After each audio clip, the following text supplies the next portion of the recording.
morning, knickknackers. So the other day I was at the grocery store getting some milk, and I ran across these 1 pound containers of mushrooms for $1.69. They were on clearance. They had 10 of them, so I bought all 10 with the thought that I have been wanting to try marinated mushrooms for a long time. So normally I buy mushrooms and I either dehydrate them or freeze them, or I can them into cream of mushroom soup base, which I will do a video on.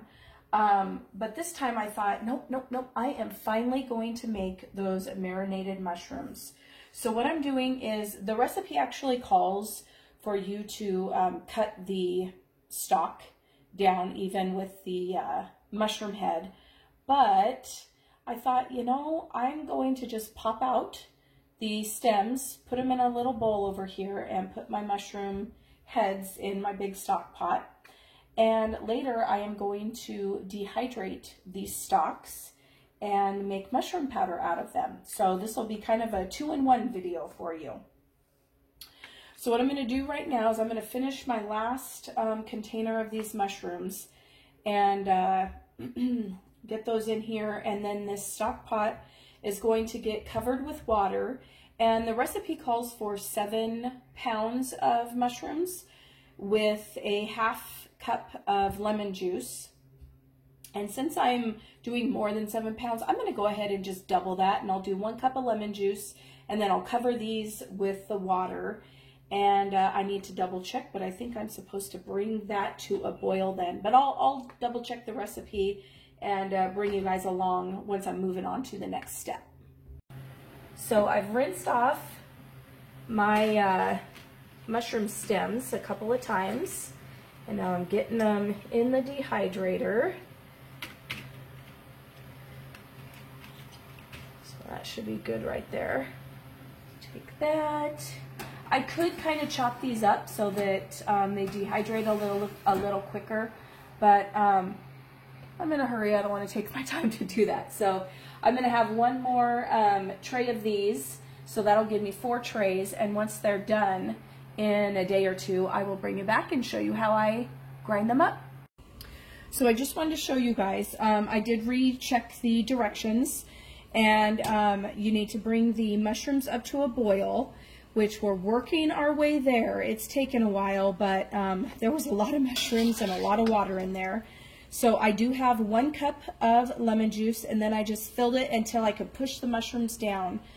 If you've cooked with mushrooms before, you know that when you put them in water, they float. So that's what was happening. These were floating upwards of around here.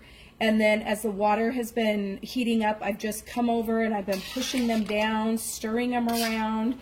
I can tell you already, size-wise, these mushrooms have already shrunk down quite a ways.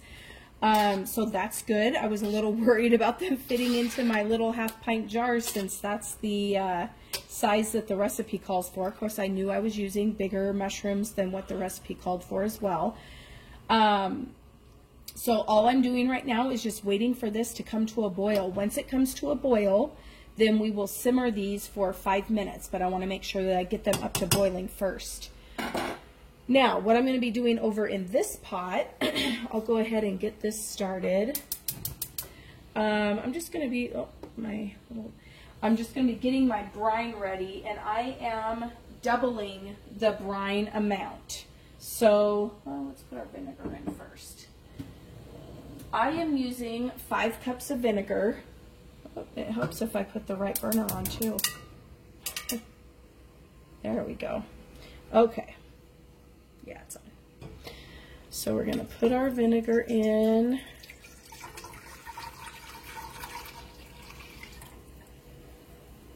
So 5 cups of vinegar. We are going to use 4 cups of oil, and you can use any kind of salad oil that you want to.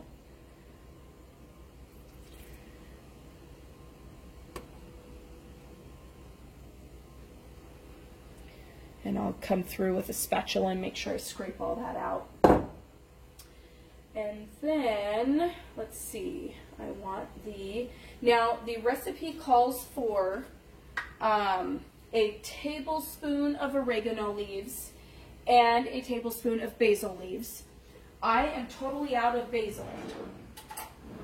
So what I decided to do instead is I'm just going to be using Italian seasoning, because this one has the oregano in it as well as the basil. Some do not, so you can look at your Italian seasoning blend and see what's in there.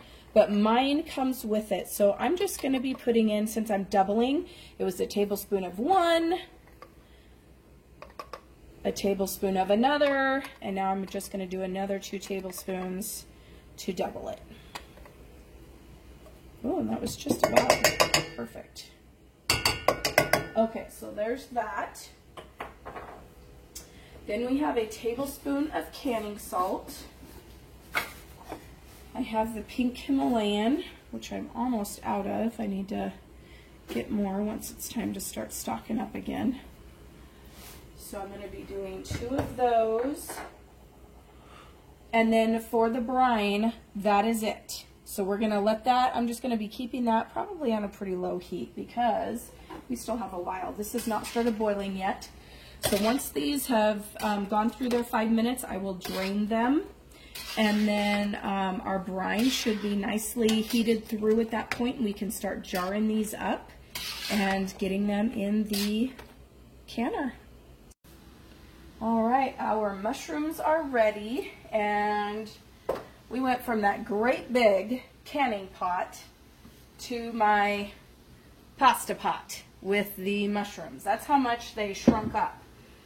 So, I told you how I made my brine. What I didn't tell you guys is that this recipe also calls for, let me see, a ½ a cup of finely chopped onions. I'm leaving that out. And also a ¼ cup of diced pimento. So I don't want all that in there. I just want to go for the marinated flavor of the mushrooms. I could take some of my dehydrated onions and throw them in here, but I'm going to just leave it as is for right now. So we got the brine heated through. We're going to put a ¼ cup, or a ¼ cup, not that much, a ¼ teaspoon of garlic in our jar. And then we'll start, oh, I forgot my funnel. I always forget something. Put those mushrooms in.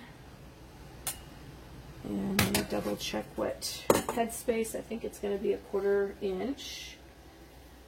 Leaving ½ inch headspace. Okay, so we're going to have to make sure we have at least a ½ inch headspace in there. Which I think we can fit another mushroom in there and be good.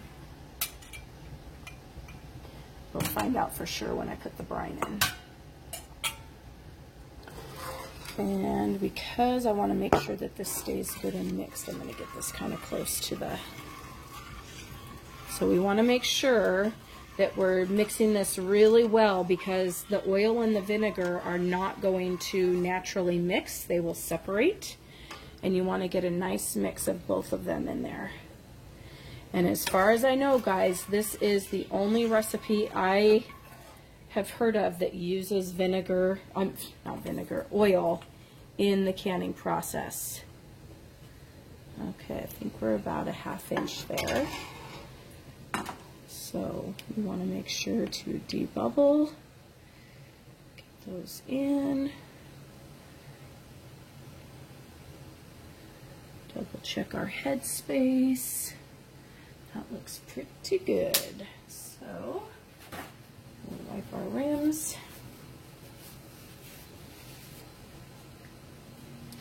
I'm anxious to see how many, ooh, hot, hot, hot, how many jars I get, because 7 pounds was supposed to give us 9 pints, but I can tell you that these mushrooms cook down a lot, so I don't know how many we'll actually end up getting. Where's my words? Right there. I bought a bunch of bulk lids from Lehman's, and that's going to be kind of nice because they're not going to have words on them. In fact, I think I have a few in here. So I won't have to worry about lining things up. So there they are. You can see the oil in there, and then the vinegar's on the bottom, and all the herbs and stuff in the oil on the top. So I'll finish getting those in there. And then these will process for 20 minutes. And actually, I need to make a correction because for my altitude, we always need to add 5 minutes. So these will go for 25 minutes, my altitude. So I will bring you back when they're all done. And here they are. I have that one right there, which is going to go in the fridge. That's the leftovers. And total out of all of that, I got 19 half-pint jars. I think I counted those right. I'll have to double check later, but I'm pretty sure that's close. And that was 10 pounds of mushrooms. So I will be stocked for a while. I hope you guys enjoyed watching. One of these days, I'm going to let these set for a few weeks, but then I'll open them and give you guys a taste test. I'll bring you back for that. All right, have a great day. Bye-bye.